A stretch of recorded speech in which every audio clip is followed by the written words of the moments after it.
Good morning बच्चों। आज हम कक्षा 4 विषय हिंदी फर्स्ट, ठीक है, हिंदी फर्स्ट का पाठ 16 आइजैक न्यूटन के बारे में पढ़ेंगे।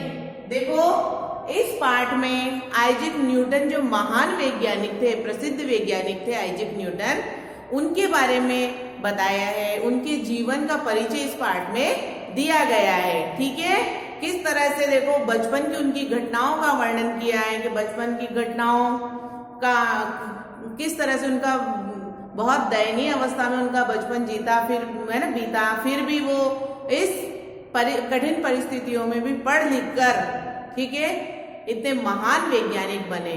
तो देखो बच्चों, तो आप लोग कभी खेलते हो, खेलते खेलते कोई पत्थर आप हवा में फेंक देते हो ऊपर आसमान की ओर, आकाश की ओर। गेंद खेलते हो तो गेंद आकाश की ओर फेंक देते हो, है ना। कोई भी वस्तु ऊपर आसमान में अगर फेंक दी तो क्या होता है, क्या देखते हो, वो ऊपर जाती है? नहीं, वो वापस ही कहाँ आती है? नीचे की ओर, धरती की ओर आ जाती है, ठीक है। आपने गेंद फेंकी, वो भी वापस नीचे की ओर आई, है ना। और आपने कोई और पत्थर फेंका तो भी नीचे की ओर आई। कुछ भी आप अगर हवा में कागज का अगर आप एरोप्लेन बनाकर भी उड़ाओगे, वो भी वापस नीचे आ जाएगा। तो ये जो आकाश से में फेंकी हुई, ऊपर फेंकी हुई चीजें वापस नीचे आती हैं, ऐसा क्यों होता है? इन्हीं का पता, है ना, लगाया किसने? आइजैक न्यूटन ने। ये जो वैज्ञानिक थे, महान वैज्ञानिक, इन्होंने ही इस बात का पता लगाया कि पृथ्वी प्रत्येक वस्तु को अपनी ओर खींचती है ना, अपनी ओर खींचती है। तभी ऊपर फेंकी गई हर वस्तु कहाँ आती है? नीचे आती है, वापस नीचे आती है। और पृथ्वी प्रत्येक चीज को अपनी ओर खींचती है। इस बात का पता लगाने वाले कौन से वैज्ञानिक थे?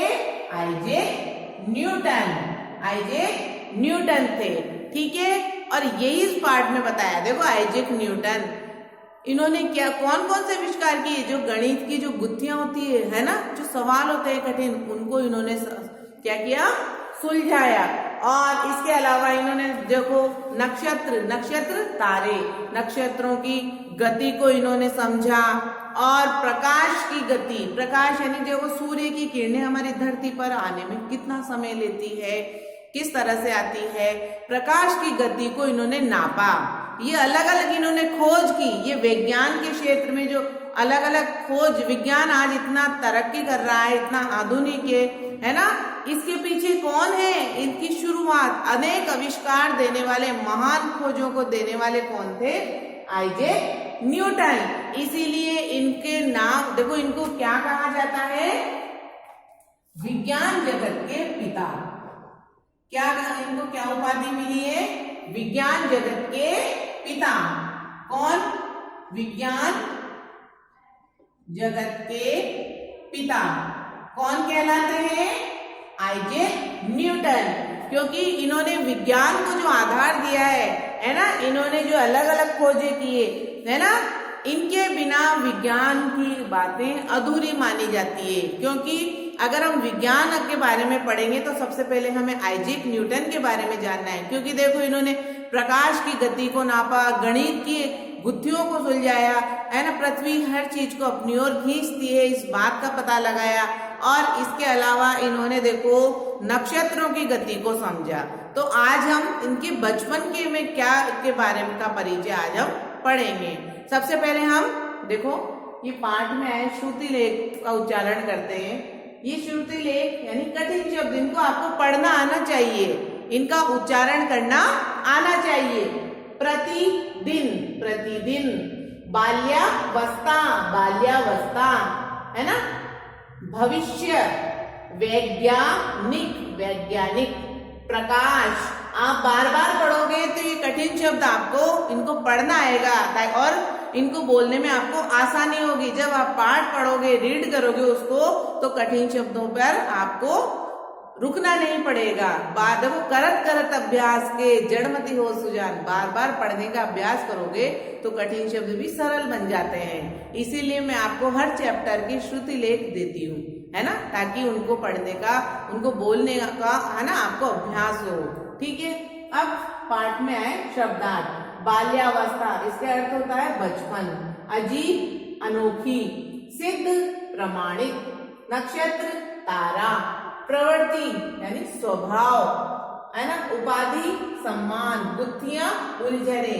जो गणित की जो उलझने थी, गुत्थियां उलझने इन्होंने सुलझाई, ठीक है। और पेचीदा, मुश्किल। तो अगर प्रश्न आ जाए कि विज्ञान जगत के पिता किसे कहा जाता है, आइजैक न्यूटन को। देखो आइजैक न्यूटन, इनका जन्म एक बहुत गरीब परिवार में हुआ था, ठीक है, बहुत गरीब।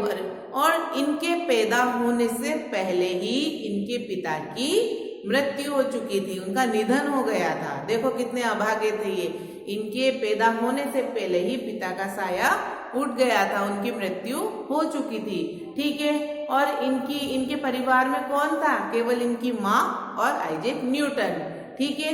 और इनके थोड़ी सी जमीन थी, खेती थी, उसी पे सारा दिन काम करके इनकी माँ सारा दिन खेती में काम करती रहती थी, और उस खेती से जो मिलता था, है ना, उसी से इनका भरण पोषण होता था, इनका पालन चलता था, है ना, उसी से इनका पेट भरता था।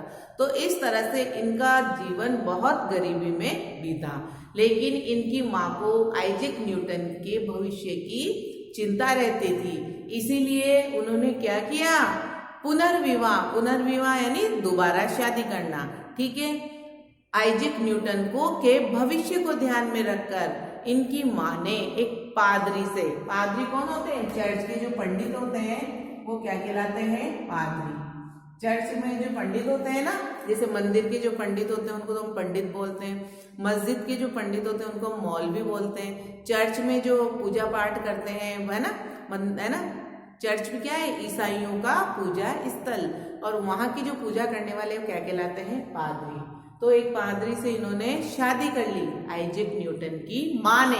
क्यों की शादी, आइजैक न्यूटन का भविष्य की चिंता करते हुए, क्योंकि वो अकेली उसका पालन पोषण नहीं कर पा रही थी, ठीक है, इसीलिए। और उसके बाद आइजैक न्यूटन की पढ़ाई लिखाई की सारी जिम्मेदारी किसने ले ली, उनके पिता ने, ठीक है। लेकिन आइजैक न्यूटन बचपन में बहुत सीधे साधे थे, बाल्यावस्था में, बचपन में बहुत सीधे साधे थे, ठीक है। इनको शोर से डर लगता था, और कम इनकी शर्मीली प्रवृत्ति, शर्मीला स्वभाव, हर किसी के आगे नहीं खुलना। जैसे बहुत से बच्चे बहुत स्मार्ट होते हैं, तेज तर्रार होते हैं, नए इंसान के सामने भी झट से बोल जाते हैं, मेहमान आने पर भी बोल जाते हैं, लेकिन आइजैक न्यूटन शर्मीली प्रवृत्ति के यानी शर्मीले स्वभाव के थे, और सीधे साधे थे, कम बोलते थे, ठीक है, शोर से ये घबराते थे। इस तरह से बचपन में देखो कहते हैं ना, लेकिन कि बचपन में अगर जो बहुत ज्यादा सीधा साधा रहता है ना, कम बोलता है, लेकिन आगे जाके ऐसे महान वैज्ञानिक वो बनते हैं। तो बचपन से ही देखो, ये भी बचपन में कम बोलने वाले सीधे साधे थे, और शोर वगैरह से ये घबराते थे, ठीक है। और इनकी खेल कूद में भी कम रुचि थी। केवल इनको क्या अच्छा लगता था, वस्तुओं को ठोक ठक ठक ठक करके, किसी भी चीजों को हथौड़ी से ठुक ठुक ठुक करके, है ना, करना इनको अच्छा लगता था। हथौड़ी होती है ना, एक हथौड़ी एक ऐसा अस्त्र होता है जिससे कील ठोकी जाती है, तो उस हथौड़ी को लेकर सारा दिन ये ठक ठक ठुक ठुक ठुक करते रहते थे, यही काम इनको अच्छा लगता था, ठीक है बच्चों। आज हम केवल यहीं तक पाठ पढ़ेंगे, इसके आगे इनके जीवन की घटनाओं के बारे में हम नेक्स्ट वीडियो में पढ़ेंगे। Thank you.